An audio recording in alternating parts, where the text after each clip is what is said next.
28 de julio, además. El 7º ministro del Interior en este gobierno, en menos, señora, de un año. ¿Qué está pasando? Es la pregunta. Estamos con Catherine Ampuero, ex procuradora ad hoc del caso Lavallato. ¿Cómo está, doctora Ampuero? Muy buenas noches ante todo. Buenas noches, Omar. Bueno, hay diversos temas, francamente. Cada día sale uno nuevo y me gustaría su interpretación como ex procuradora de lo que está ocurriendo en este momento. Hay una tesis, ya hemos conversado, del exfiscal Pablo Sánchez, que acá hay una organización criminal, el presidente es la cabeza, y había una necesidad de investigar rápidamente al presidente de su círculo porque tenía el poder político para entorpecer la investigación. Y vemos decisiones de este tipo. Preocupante. Preocupante, ¿por qué? Porque en torno a todas las investigaciones que involucran directamente al presidente Pedro Castillo, no solamente como parte de una organización criminal, sino como líder de esta organización criminal, sino como jefe, cabecilla. Pero además de organización criminal, la investigación en contra de Pedro Castillo es en torno a graves hechos de corrupción, que lo vinculan a él y a su entorno más cercano. Antes se sabía de solo amical, ¿no? Bruno Pacheco, el exministro Silva, ambos prófugos de la justicia, sino también familiar. Tenemos al sobrino, que está prófugo de la justicia, ahora su cuñada, ¿no? A quien la crió como una hija, y al que se suman varios empresarios que han salido beneficiados con grandes obras con el Estado peruano. Y la cartera del Ministerio del Interior, si bien es cierto, es una cartera muy complicada, pero que está directamente relacionada con los hechos que se está investigando, justamente porque del Ministerio del Interior depende la ubicación y la captura de estos prófugos de la justicia. Bruno Pacheco, recordemos, exsecretario general de Pedro Castillo, un hombre de confianza de Pedro Castillo, y el exministro Silva, también una persona de confianza de Pedro Castillo, y ambos tienen información relevante, información importante, que finalmente él sabe que van a desencadenar en medidas drásticas en su contra por parte del Poder Judicial a requerimiento del Ministerio Público. Y ahora, y es llamativo porque justamente lo que usted menciona, el todavía ministro Mariano González había anunciado, y no solo anunciado, sino que creó una unidad especial que apoye a la unidad que creó la fiscal de la Nación, Patricia Benavides, que busca investigar a la corrupción en el poder político. Entonces el ministro lo que hizo, bueno, perfecto, como policía voy a designar al ya conocido coronel Herby Colchado, que usted lo recordará como jefe de la DIVIAC, las bandas que investigaba. Ocurre todo esto y hay cambios en inteligencia sumamente sensibles y sin explicación lo cambia. Sí, es verdad, se ha formado un equipo especial y la verdad es que yo leí la noticia muy gratamente porque eso implicaba un trabajo muy coordinado, un trabajo en conjunto, también desde el equipo especial que se ha formado desde el Ministerio Público, Fiscalía, que va a trabajar directamente con este equipo de la policía, y eso iba a permitir el avance más óptimo de las investigaciones, porque toda la ciudadanía queremos ya conocer la verdad de una vez y que los hechos se esclarezcan, ¿no es así?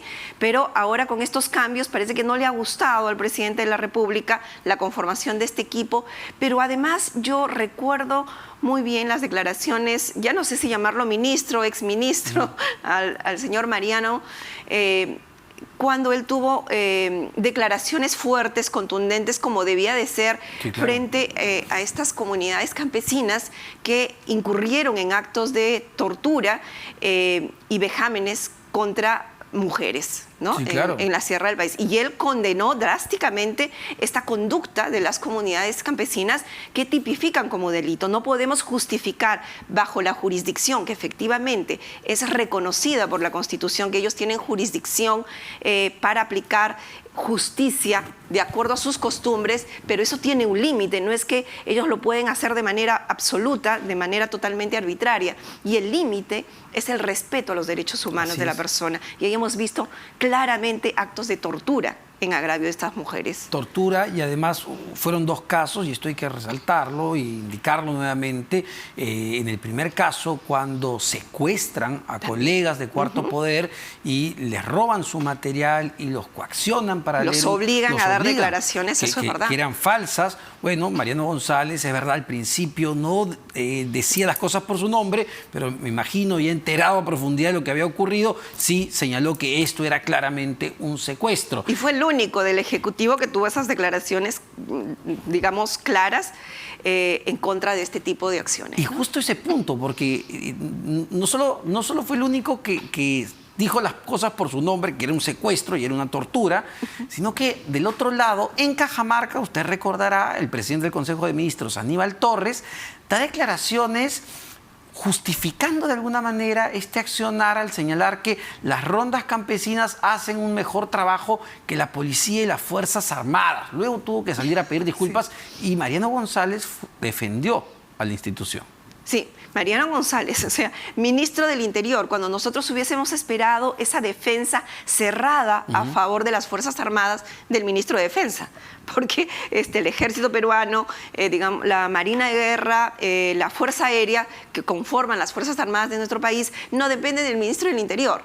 ¿Dependen de quién? Del ministro de Defensa, ¿no?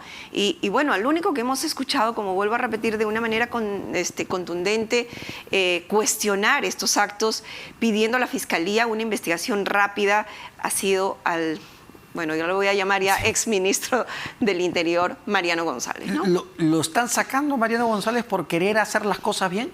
Yo creo que no le ha gustado al Ejecutivo estos cambios que lamentablemente no le han dejado hacer, porque como señalabas al inicio de tu programa, fueron 15 días, apenas 15 días que él ha entrado a esta cartera, pero sinceramente creo que tiene que hacer aquí un mea culpa.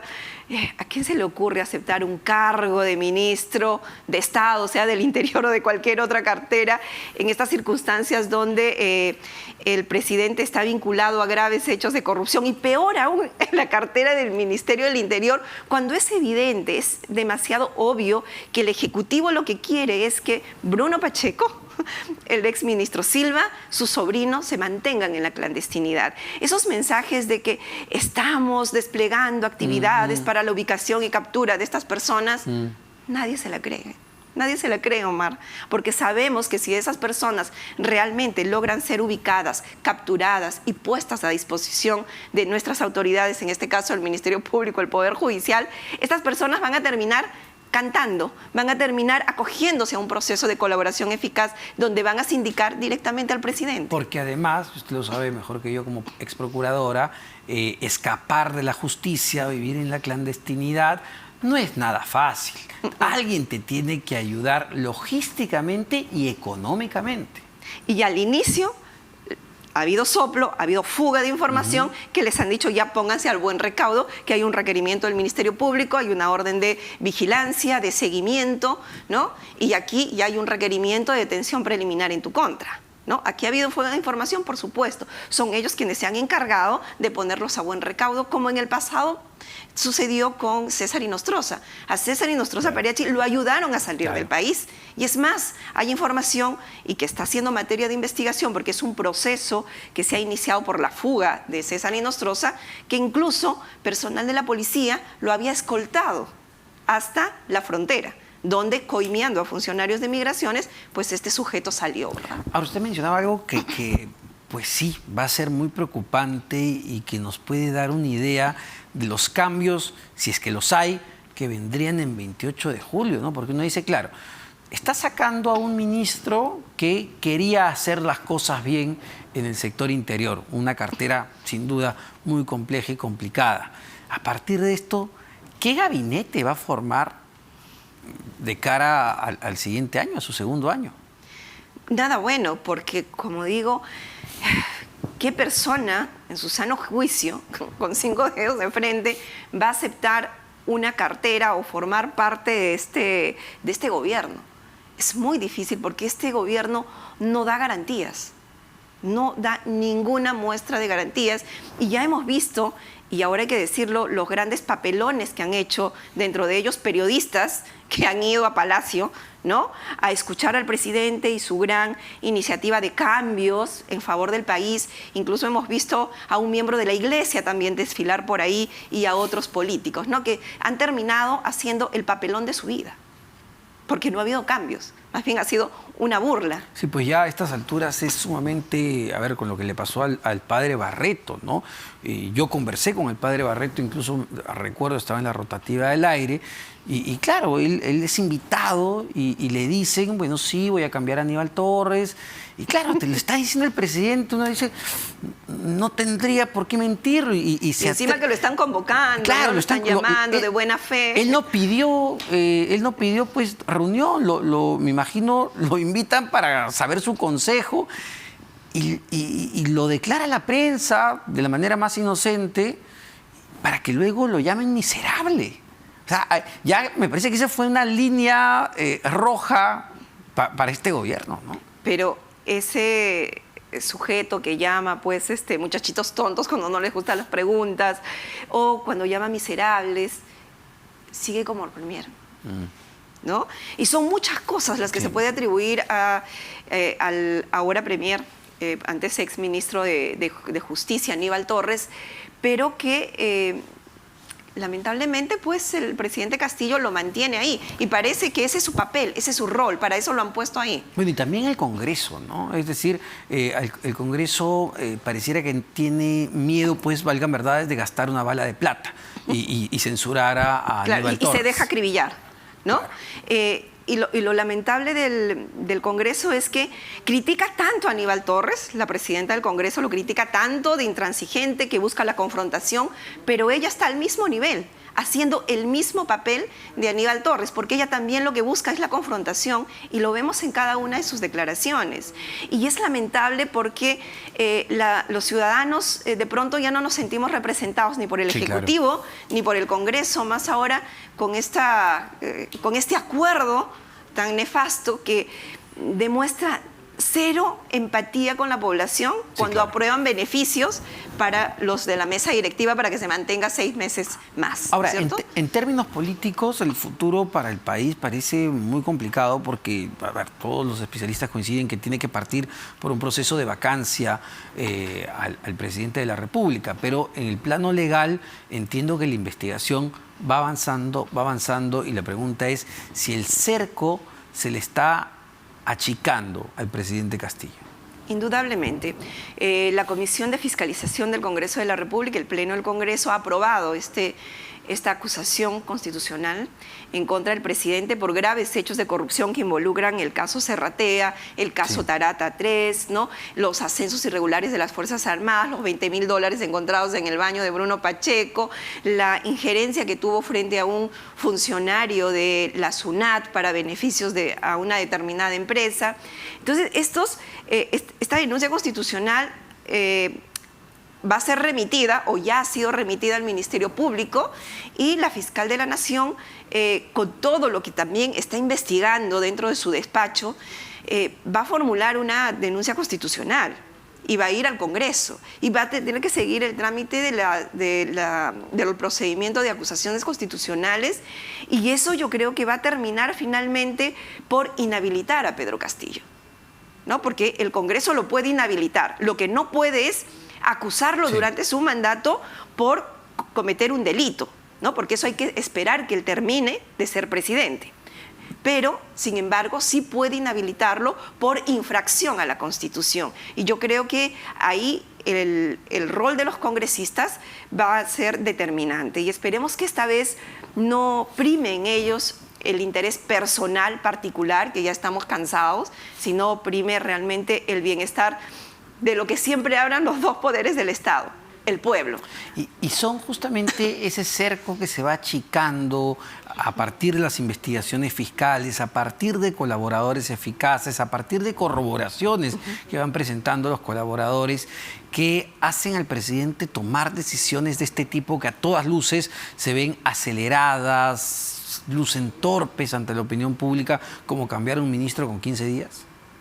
Eso, y vamos a ver a quién lo nombra. Probablemente siga el mismo perfil de los ministros que ya estamos acostumbrados, ¿no? Personas con cero experiencia, que no tienen capacidad, y personas encima que tienen un prontuariado, ¿no? Investigaciones, procesos, algunas sentencias, porque ese es el perfil que ha impuesto este nuevo gobierno para el nombramiento de ministros. Pues muchos ministros cumplen o han cumplido ese perfil impuesto por este gobierno y que ha sido duramente criticado incluso por la Defensoría del Pueblo y por otros entes del Estado. Bueno, y además que le da sustento a una nueva investigación que le ha abierto la fiscal de la Nación, Patricia Benavides, sobre la supuesta compra de ascensos en las Fuerzas Armadas y policiales, ¿no? Porque claro, uno ve, a ver, ahí está denuncia, hay incluso una colaboración de Carolín López al respecto, está los $20.000 que le encontraron en el baño a Bruno Pacheco, que Samir dice que son justamente el pago de esos ascensos. De uno de esos ascensos, sí. Y claro, vemos cómo se maneja, cómo maneja Castillo Este caso que tú haces mención, Omar, es uno de los más sólidos que tiene la Fiscalía,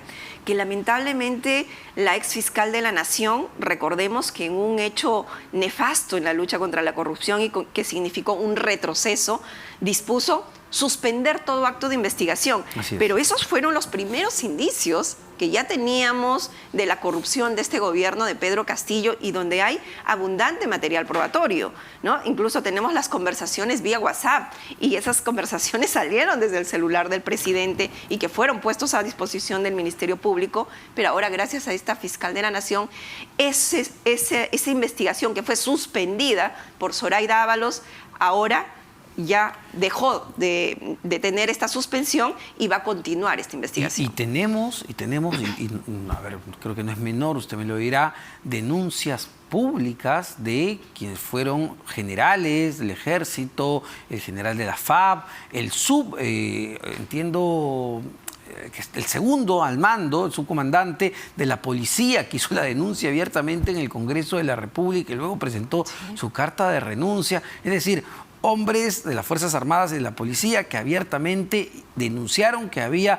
presión para ascender a determinadas hombres personas. Valientes, hay que decirlo, más aún con la formación militar que tienen ellos, de la jerarquía y todo eso, pero han sido muy valientes al salir y al denunciar estos hechos, y no solamente ha sido el testimonio de estas personas, sino ha sido su testimonio acompañado de material probatorio, y hay abundante material probatorio que ha podido recaudar la Comisión de Fiscalización del Congreso y que forma parte de este informe que lo conocemos como el informe de Serratea, que concluye recomendando la acusación de Pedro Castillo justamente por estos hechos y otros más. Entonces, todo este material probatorio recabado por la Comisión de Fiscalización, no sé si ya fue puesto o lo va a ser dentro de los próximos días, puesto a disposición de la fiscal de la Nación, donde ella ya va a tener suficiente material probatorio para presentar su denuncia constitucional ante el Congreso de la República. Ahora, sin embargo, todos estos hechos y estas investigaciones parecieran no cambiar mucho las cosas. Perdónenme,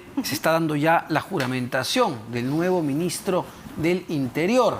Ahí está, toma juramento Pedro Castillo, el presidente Pedro Castillo, al nuevo ministro. Vamos a escuchar. 9 años de edad. Ahí vemos en presencia del presidente de la República, quien llevará a cabo la respectiva